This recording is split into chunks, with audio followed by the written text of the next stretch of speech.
lagi na late one po din mo is maka-interview yung mga sinasabi na question, mga tanong lang, kung sa ito yung bubukati ay before mo sa pag-ulat, di ba mo?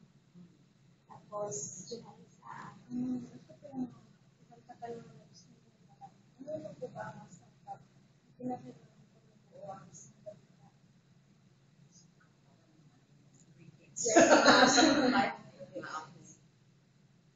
Unang-una, syempre, sagot ko pa lang, you have to already think ano pa yung lalakarin ng bus.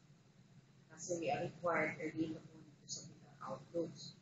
Yung ano yung lalakarin natin today.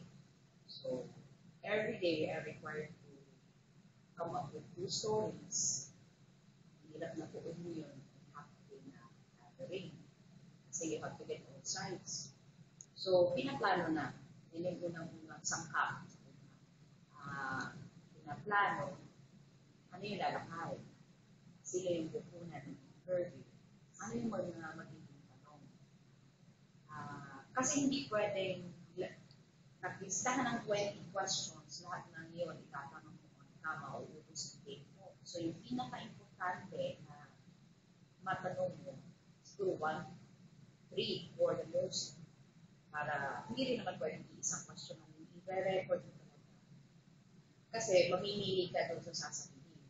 Hindi mo ma-expect na maganda agad yung sagot na may interview mo, mga interviewees na hindi masyadong articulate, may mga interviewees na hindi sinasagot ang maayos yung question mo,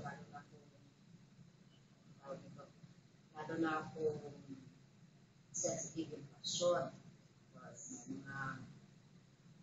mga controversial, may iwas. So, hindi maganda. Kailangan medyo tama lang din. May pagpipiliin ka dun sa tanong, sa sagot niya. So, kailangan at least 4 na questions. Paano mo kukunin yung kabilang side? If you can, sinasuggest na mag-set ka ng appointment with them. Kasi, ahead of time, kung ma-set mo yung appointment nyo with your interviewee sa gabi pa lang, maganda, para pinagpasan, may interview kayo. Kung masasabihin kayo na, ay wala ako bukas. So, meron kang backup na kung wala siya sa other persons na pwede interview. Although, hindi lagi nasusunod yan. Kasi minsan, may biglaan ng lakad. Kaya kailangan may ibang resource person ka. Yes, nakakandang. Kasi hindi naman, pagka sinulat mo, yun na yung lalabas. Siyempre, oo, dumadaan yan sa maraming editing. Una, nasa-self-edit ka. Ito ba tama na? Ito ba ay balance na? Mahalaga yung balance. Wala na pang kulang dito. Video support, content, ano pa ba? Nakuha na ba yung lahat ng sites? Tapos, dumadaan yan sa desk editor namin or sila yung taga-check, okay na ito. First niyan sa local ito, kunwari dito sa TV Patrol na local. Pagkatapos ng i-check niyan, i-check pa yan ng tawag ito, ng news chief namin kung okay na sa kanila. So, maraming kinukonsidera spelling ng mga pangalan sa margin. Kasi may mga at saka pati yung mga destination. Kunwari, ito pala si Chief Inspector, tapos ginawa mo BO1, parang dinemote mo naman yung niya. Napaka mahalaga nun. Pangalawa, yun, mga spelling ng mga pangalan, designation, yung mga sinasabi, wala bang libelous sa sinasabi, o yung mismong sinusulat mo, o voice over mo ay wala bang libelous doon, or hindi ba siya, parang may kinikilingan, may balance. So, tinitignan mo rin yun. Wala bang ini-inject na opinion mo doon sa sinusulat mo. Ilan lang yun. Siyempre, marami pa.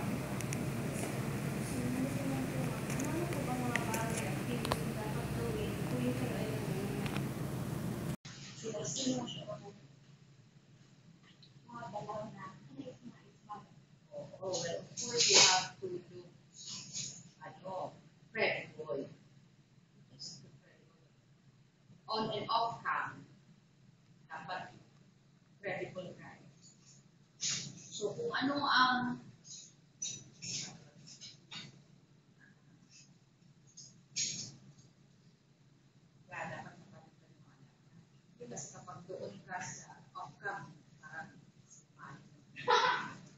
sa on-cam. Marami yan sa mga newscasters na kung tingnan mo on-cam, ang bait. Yes. For off-cam, parang tagay.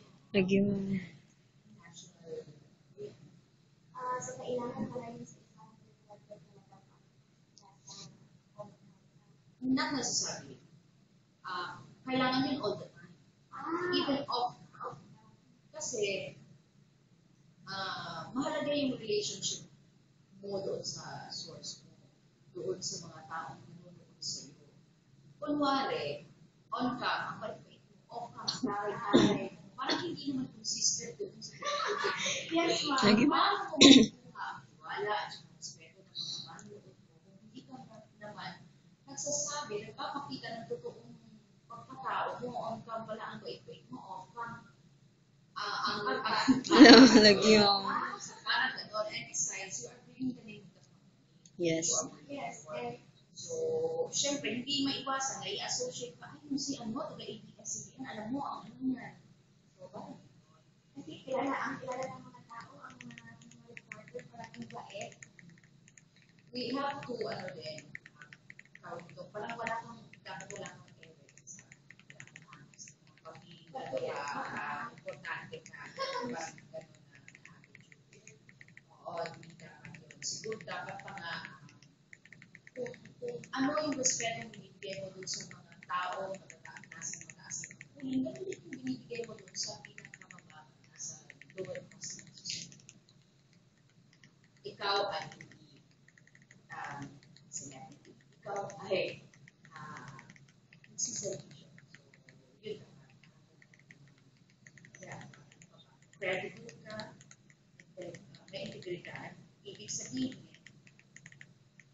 na nakatutok man, yun yung sinasabi ko kanina, consistent ka, open ka, nakatutok man yung camera sa'yo o wala, maaasahan ka. Yun talaga yung galing mo. May tumitingin man sa'yo o wala, hindi ka makakanggap ng super. Isa yun, marami yun. So, yun yung mga values namin, democracy, self-esteem, I think merong integrity, honesty, integrity, and respect. Ang magbati sa nabasa namin, hindi na talaga ang isang pagpapagawa ng reporter. May mga pangyayari siya kasi mga inpunto, at syempre sa isang lugar, tapos ano yung mga gagawin mo? Halimbawa, yung pangyayari na naganap dyan, tapos ano yung mga bagay na gagawin yung mga buwan, Instinct yan eh. Alam mo agad instantly na, ay, news yun. Matagpo, kunwari, nag-field ka, on the field. Along the way, habang matakbo yung sasakyan nyo, may nakita kayo na, nakatambak na basura dyan. Tapos, nasa tapat siya ng, sabihin na natin, CMRF, or Barangay Materials of Government Facility. Pero yung ano nila, yung basura nila na bundok na, isang bundok na. So instantly you will know, ito story, ito. Bakit hindi na mamaling? Nadaanan mo lang, you know, gawan mo na agad. Gawan mo na agad. Or may nakasalubong ka na nakita naman, kwento na yun. Alam mo na eh, parang instinct na, nasa sa'yo na yun eh.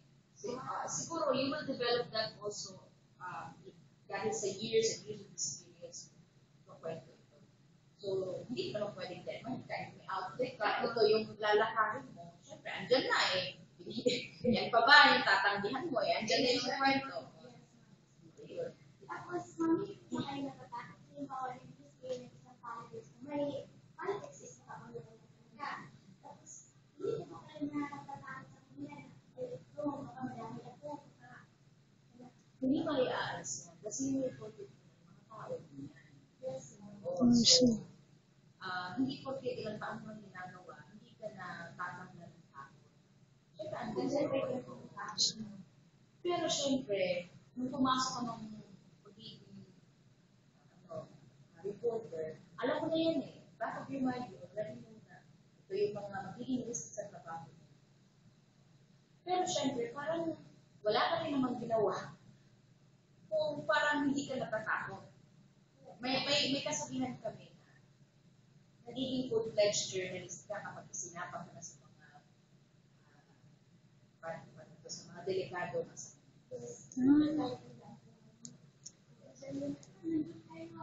Para lang makapagbigay information sa mga tao na kasi kukulangan ka ng experience. Kung kunwari, ang kino-cover mo lang lagi, yung presyo ng mga bilhin sa palengke.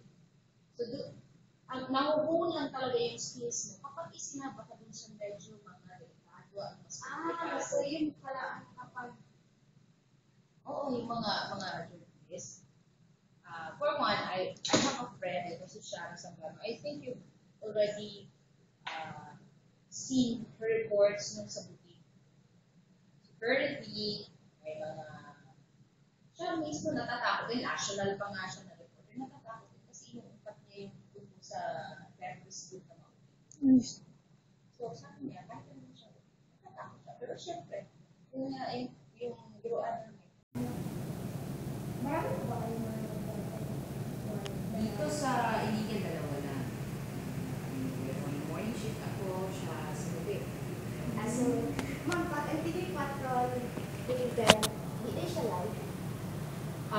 Before we have live programming here, pero since we became integrated with Cagayan de Oro, Northern Mindanao,